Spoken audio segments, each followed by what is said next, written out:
Once again today, it's Donny Walker. Let's talk about starters. Someone asked me a while ago how you rewind a starter and, check it out, right? This is the used saw that I just did a video earlier with how I fixed this exhaust flange on the cylinder, why it was all warped from running the muffler loose, and fixing the stud so you can get the nut back on the muffler to tighten it, or they'll turn inside the cylinder. But check that last video out. This video is going to be on starters, and this was a good example. That's the reason I'm doing the video. As I do work, and I see stuff like this, and I go, you know what? That'd be a good video. But maybe I've already done one like that out of my 800 and whatever videos I got on here these days. But whatever. One more won't hurt anyone. Definitely not me. Okay, so I took the starter off. I checked this saw was used. It come from Ontario. I don't want to send it back, and the guy's starter fails right away, as it already was starting to fail.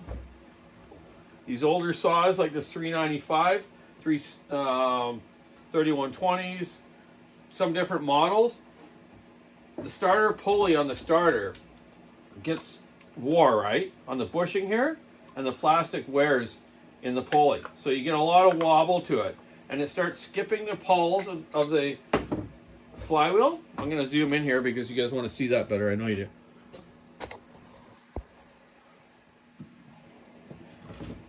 Starts wearing these pawls and bending them, and also grinds on the flywheel like you see here. There's a wear mark right now, and that's because this thing's moving up and down and sideways like this, right? You look at it right there, right? See it?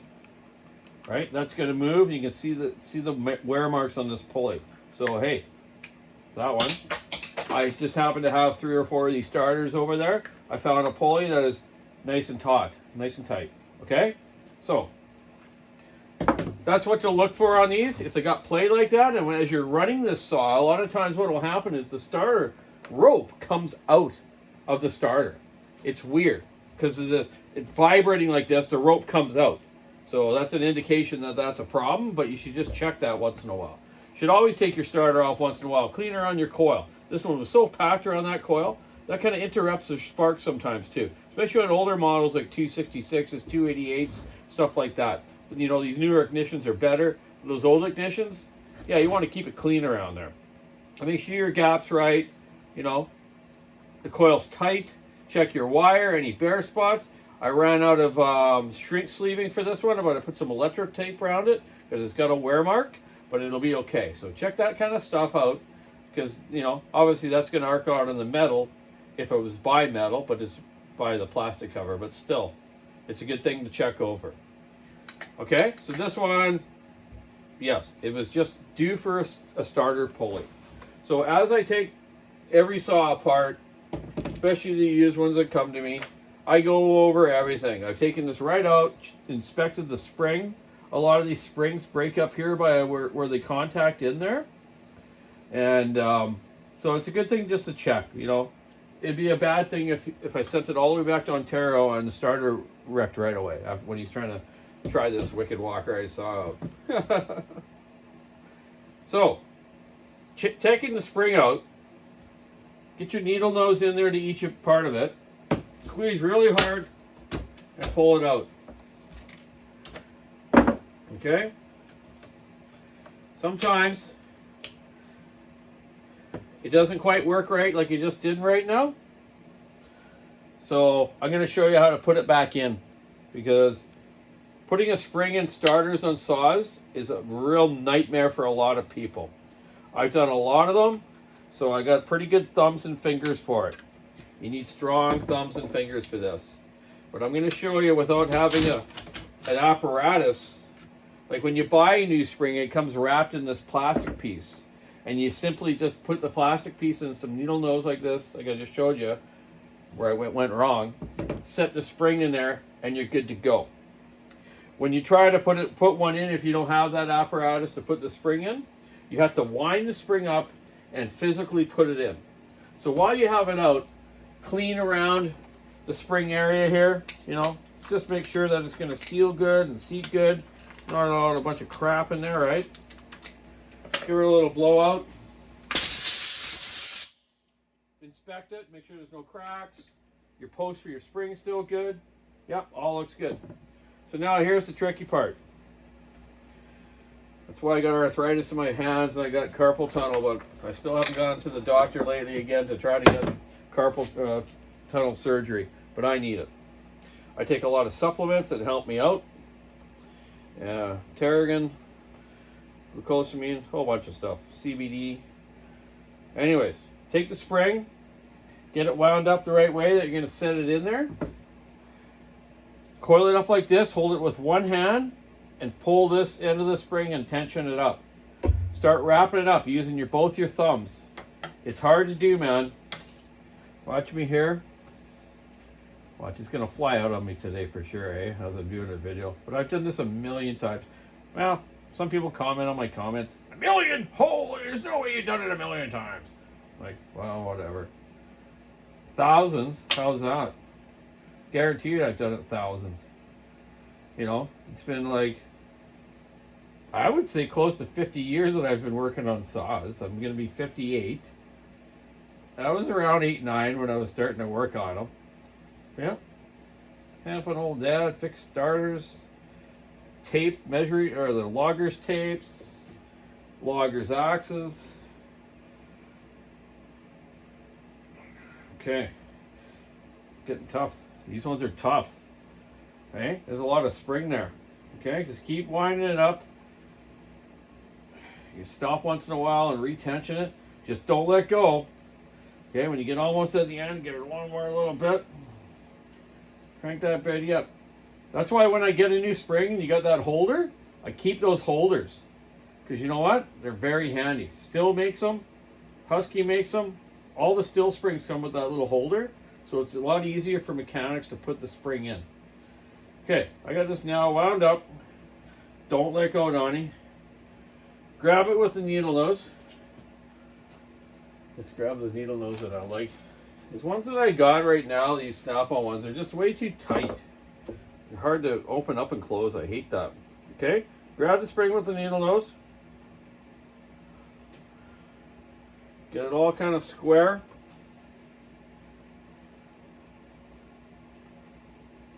Line it up. Well, these needle noses aren't very good. It wants to tape it. We're going to have to use these ones. Okay. Okay, that's holding it. And plop it down in there. I know it's not easy. Okay. Get it into the spot where the end of the spring holds. Take the needle nose out and just let it unwind, but use your thumbs. You got to use your thumbs heavy on these, man. Oh, that was hard on my hands. See, I get that. I can feel that, right? But I tell you, it's hard to do. You should take yours apart and practice. Just practice, man. Oh yeah, they're all locking up on me now. Okay, so the spring's back in. Okay, make sure it's seated down all the way around there. Let's put some lube in there. Lube that center post. Make sure there's no rust on it. I already kind of wiped it a bit. And here's our other pulley that's tight now. Oh man, that's hard on my hand. Ooh, can't be doing that stuff anymore. I should have had one of those things here, but I just wanted to show you that way. I've done so many of them I got. Okay, let's get our rope. It's on the handle through the eyelet. You can do this several different ways. You can put the rope on there already, wind it up which I'm going to show you, then feed it out and put the handle on. But right now the handle's already on. It's a good rope, good quality, the right size. I'm just going to feed this now into the pulley. You can feed these ones in through here and poke it out of that hole, eh? It's got to bend a little end there. I always melt the end and kind of make it to a point with my propane torch there. Feed it in there. Oh, need a little bit more of a bend. It should just pop out of that hole there. Sometimes it takes a couple times. Okay, come on. Come on. Come on. Third attempt. Third attempt. There we go. Okay, comes out of there. Take it. Do you just regular little, whatever you call this knot? I don't know. I never thought about the name of this knot. It's just a knot. Just get a good knot there. Pull it nice and tight. Tight as you can. Sometimes I put them in the vise and pull them tighter, but this will be okay. And then take your propane torch and burn the end of it so that that point has like a blob on it so it doesn't pull through the knot easily. Okay.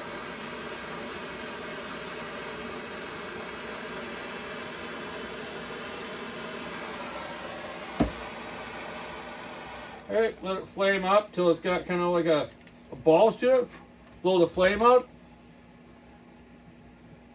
Let it cool down. You touch this. I've touched so many of these and burnt myself so many times. And it hurts. So watch you don't burn yourself. Okay, now pull the rope through the pulley like that. Okay. What I do sometimes is pound this down a little bit so it doesn't interfere with the flywheel. Okay. Give it a good one like that. Now, here we're going to put the starter pulley and a rope into the spring cassette, and I'll show you the revolutions that you need to do for pre-tension of the starter. Wrap the rope around the starter pulley. Not all the way. Couple, 3 or 4 wraps maybe. Put the pulley down on the starter. Move it around a little bit, line that spring up, okay? It's lined up. Now let's put our center bolt in so it doesn't pop back out on us. This also, you gotta watch this washer gets wore. You wanna maybe change it if it gets all wore, because that thing moving around like that wore that washer. And I did change it actually. This is a different washer, okay? So, and I also kind of hit it with the hammer to flatten it out a tad. Just little stuff you learn working on saws for years that will help out the customer and the operators, or the operators. Okay, tighten that up. Moves fine. Now let's pre-tension it. Pretty much a standard wrap system or pre-tension on the starter is about 3 turns. Get it like so the spring's kind of working right. Now, as it kind of starts to work, give it a little bit of, I don't know, inch more. Then do your 3 revolutions. 1, 2, 3, and a little bit because I moved it that much, right? Okay, now take your rope, pull it out. Look at that, snaps back. So now the way to check this, if you have the right revolutions, is it's coming back fine, right? Look at that, nice. But as you pull the rope out, again, using your thumb, holding that on that pulley, hold that. I pulled the rope out all the way, okay? All the way. Now let's see if I still got spring tension. Yes, I do. That's the way to set up a starter on a chainsaw, on lawnmowers, or almost any kind of recoil starter system.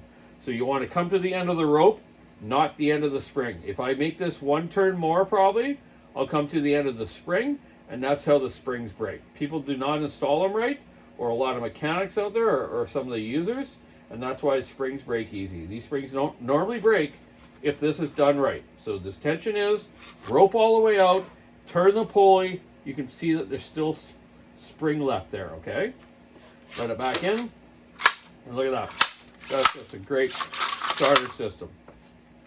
Some people also ask about the length of a starter rope. Around 3 feet is the amount, but the way I judge it is I hold the starter rope. I'll also show you. Zoom out again.